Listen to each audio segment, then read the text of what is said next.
અમદાવાદથી સમાચાર જ્યાં વરસાદી માહોલની અંદર કેમિકલ યુક્ત પાણી છોડવા કેમિકલ માફિયા સક્રિય થઈ ચૂક્યા છે। વિવેકાનંદ નગરની ખારી નદીમાં જાહેરમાં બેરોકટોક કેમિકલ યુક્ત પાણી છોડવામાં આવ્યું। રાતના અંધારા દરમિયાન ઘણી ફેક્ટરીઓ આવું કેમિકલ યુક્ત પાણી છોડે છે। અહીં ખારી નદીમાં ફીણના પહાડ સર્જાયા હોય તેવા દ્રશ્યો સામે આવી રહ્યા છે। કેમિકલના ફીણના ગોટે ગોટા જોવા મળતા સ્થાનિકો પરેશાન છે। ફેક્ટરી માલિક અને કેમિકલ માફિયા સામે જીપીસીબી અને એએમસી મૂક પ્રેક્ષક બની ગયા છે। અધિકારીઓની મિલીભગતને કારણે સ્થિતિમાં કોઈ સુધારો નહીં થતો હોવાનો આક્ષેપ છે। કોર્પોરેશન તેમજ જીપીસીબીને અનેકવાર રજૂઆત છતાં પરિણામ શૂન્ય છે।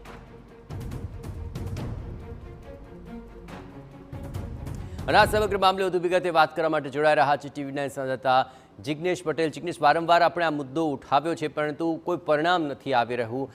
કોર્ટ પણ આ સમગ્ર મામલે ઘણીવાર આદેશ આપી ચૂક્યો છે પણ છતાં પણ સમસ્યા ઠેરની ઠેર છે। કારણ શું છે?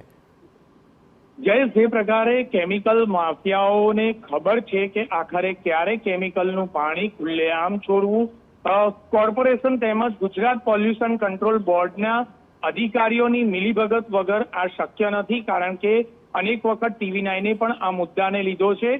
TV9 જ્યારે પણ આ મુદ્દાને લીધો છે, મહિનાઓ સુધી ખારી નદીમાં કોઈ પણ પ્રકારે કેમિકલના પાણીનું ટીપું પણ દેખાતું નથી। જાણે કે એક મેદાન બની જાય તે પ્રકારે સૂકું ભટ્ટ જે ખારીકટ કેનાલ છે તેની નદીનું તટ જોવા મળતું હોય છે। પરંતુ કેટલાક મહિનાઓ બાદ પરિસ્થિતિ જેમની તેમ જોવા મળે છે। આખરે આ કનેક્શન કયા છે અને ક્યાંથી આ પાણી આવે છે તે શોધવામાં અમદાવાદ મ્યુનિસિપલ કોર્પોરેશનના અધિકારીઓ નિષ્ફળ નીવડ્યા છે।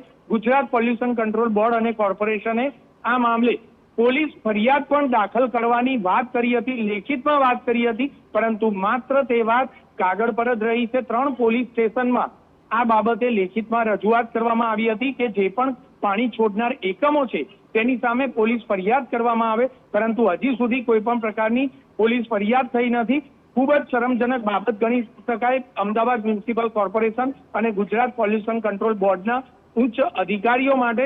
કારણ કે અત્યાર સુધી જો આ ખુલ્લેઆમ છોડવામાં આવતું આ કેમિકલનું પાણી અધિકારીઓ અને ત્યાંના સુપરવિઝન કરતા વ્યક્તિઓની નજરે શા માટે નથી ચડતું તે સૌથી મોટો પ્રશ્ન છે। કારણ કે જે રીતે ફીણના ગોટે ગોટા રસ્તા ઉપર આવે છે તે આખરે સ્થાનિકોને દેખાય છે, તો અધિકારી અને ત્યાંથી પસાર થતા કોર્પોરેશનના કોઈ પણ કર્મચારીને શા માટે નથી દેખાતા તે સૌથી મોટો પ્રશ્ન છે। મ્યુનિસિપલ કમિશનર અને ગુજરાત પોલ્યુશન કંટ્રોલ બોર્ડના ઉચ્ચ અધિકારીઓએ આ બાબતે ગંભીરતા દાખવવી જોઈએ, પરંતુ હાઈકોર્ટના આદેશ બાદ પણ કોઈ પણ પ્રકારે કેમિકલ માફિયાઓ સામે યોગ્ય રીતે કડકાઈ ભર્યા પગલાં લેવામાં આ બંને વિભાગો નિષ્ફળ નીવડ્યા છે તે એક હકીકત છે। અને એટલા માટે જ કેમિકલ માફિયાઓ વરસાદની આડમાં બેરોકટોકપણે રાત્રિના સમય દરમિયાન અંધારાનો લાભ લઈ અને કેમિકલનું પાણી ખુલ્લેઆમ છોડે છે અને કોર્પોરેશનના અધિકારીઓ માત્ર ને માત્ર કામગીરીના દેખાડા કરે છે।